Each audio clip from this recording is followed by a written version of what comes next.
လျှို့ဝှက်ဘန်ကာတွေကနိုးထလာမှုဒီဇက်လန်ဟာအာဖဂန်နစ္စတန်မှာတာဝန်ထမ်းဆောင်နေတဲ့အမေရိကန်လေတပ်စစ်သားကိတ်နဲ့ဂျိုဆင်တို့ရဲ့ဇလန်းဖြစ်ပါတယ်။သူတို့နှစ်ယောက်အကြမ်းဖက်သမားတွေရှိရာနေရာကိုပုံကျဲဖို့တာဝန်ကျခဲ့ပါတယ်။ဒါပေမဲ့မမျှော်လင့်မဲ့သူတို့ရဲ့ဂျက်လီရင်တွေတံမြန်တိုက်ခိုက်ခံရပြီးပျက်စီးသွားတာကြောင့်လေဒီနဲ့ခုန်ချခဲ့ရပါတယ်။မြေပေါ်မှာတော့ဂျိုဆင်ကကိတ်ကိုအသေးကောင်လိုဟန်ဆောင်နေဖို့နောက်ဆုံးစကားပြောခဲ့ပြီးကိတ်ကိုကာကွယ်ဖို့ရန်သူတွေကိုတွားရောက်ရင်ဆိုင်ရင်အသက်ဆုံးရှုံးခဲ့ပါတယ်။ကိတ်တယောက်တည်းကြံရိတ်ခဲ့ပြီးသူမကိုလိုက်လံရှာဖွေနေတဲ့ရန်သူတွေလက်ကနေလွတ်မြောက်ဖို့ထွက်ပြေးခဲ့ရပါတယ်။ရန်သူတွေရဲ့လိုက်လံဖမ်းဆီးမှုကနေလွတ်မြောက်ဖို့ပြေးလွှားရင်ကိတ်ဟာထူးဆန်းပြီးစွန့်ပစ်ထားပုံရတဲ့ရုရှားဘာသာနဲ့ရေးထိုးထားတဲ့ဘန်ကာကြီးတစ်ခုကိုတွေ့ရှိခဲ့ပါတယ်။ရန်သူတွေကသူမကိုထပ်မံတွေ့ရှိသွားပြီးပြစ်ခတ်မှုတွေစတင်ခဲ့ပါတယ်။အဲ့ဒီချိန်မှာပဲရန်သူတယောက်ပစ်လိုက်တဲ့ဒုံးကြီးဟာဘန်ကာရဲ့တကားကိုထိမိပြီးပွင့်ထွက်သွားခဲ့ပါတယ်။ကိတ်လည်းခွင့်ကောင်းကိုရယူပြီးဘန်ကာရဲကိုအမြန်ပြေးဝင်ခဲ့ပါတယ်။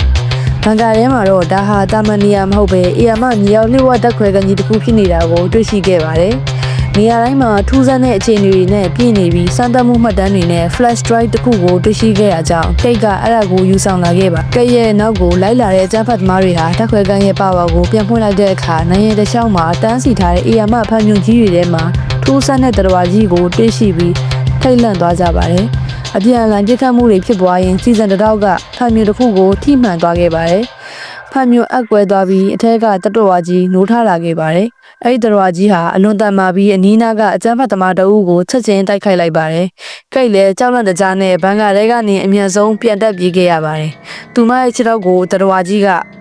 လှမ်းတိုက်ခိုက်လိုက်တာကြောင့်ဒဏ်ရာရသွားခဲ့ပေမဲ့ကိတ်တယောက်ဘန်ကာအပြင်ဘက်ကိုလွတ်မြောက်လာခဲ့ပါတယ်။ဒဏ်ရာတွေနဲ့ကိတ်ဟာလမ်းမပေါ်မှာမိလဲကျသွားပြီးသူမကိုရှာဖွေနေတဲ့ကိုတာဖွဲ့ဝင်တွေနဲ့ပြန်လည်တွေ့ဆုံခဲ့ပါတယ်။စကန်ကိုရောက်တဲ့အခါသူမရဲ့အထက်ရှိ Finch ကိုဘန်ကာအကြောင်းနဲ့တတော်ဝါကြီးအကြောင်းပြောပြခဲ့ပေမဲ့ဘယ်သူမှမယုံကြည်ခဲ့ပါဘူး။အဲ့ဒီညမှာပဲဘန်ကာတွေကတတော်ဝါကြီးဟာနိုးထလာပြီးစစ်စကန်ကိုလာရောက်တိုက်ခိုက်ပါတော့တယ်။စစ်သားများအပြားအသက်ဆုံးရှုံးခဲ့ရပြီးအခြေအနေဟာဗျံပရာဖြစ်ကုန်ပါတယ်။ဒီတိုက်ခိုက်မှုအတွင်းမှာသူတို့ဖမ်းဆီးထားတဲ့အကြမ်းဖက်သမားကတိတ်ရဲ့အသက်ကိုကယ်တင်ပေးခဲ့ပါတယ်။အသက်ရှင်ကျန်ရည်သူတွေဟာကွန်တိန်နာဘူးကြီးတစ်ခုထဲမှာပုံအောင်ရင်ညကိုဖျက်ဆီးခဲ့ရပါတယ်။မနက်လင်းတဲ့အခါဒဏ်ရာရနေတဲ့အရာရှိ Finch ကအမှန်တရားကိုဖွင့်ချခဲ့ပါတယ်။လူငယ်တဲ့နှစ်ပေါင်းများစွာကဒီနေရာကိုအုတ်ခါခဲကြားခဲ့တယ်ဆိုတာဟာတကယ်တော့ဂျိုသားရင်ပြတ်ကျခဲ့တာဖြစ်ကြောင်းဆိုဗီယက်ရုရှားတွေကအဲ့ဒီဂျိုသား DNA နဲ့လူသား DNA ကိုမျိုးဆက်စမ်းသပ်မှုတွေပြုလုပ်ခဲ့ပြီးအခုဒီတော်တော်တွေဖြစ်လာခဲ့ကြောင်းပြောပြခဲ့ပါတယ်။အဲ့ဒီချိန်မှာပဲတေဘီလို့ထင်တဲ့တော်တစ်ကောင်ကပြန်လည်နိုးထလာပြီးသူတို့ကိုတိုက်ခိုက်ခဲ့ပါတယ်။ Finch ဟာကျန်တဲ့သူတွေလွတ်မြောက်ဖို့အတွက်သူ့ကိုယ်သူစတေးပြီးတော်ကြီးကိုအဆုံးသတ်သွားခဲ့ပါတယ်။ကျန်တဲ့သူတွေဖြစ်တဲ့ Kate,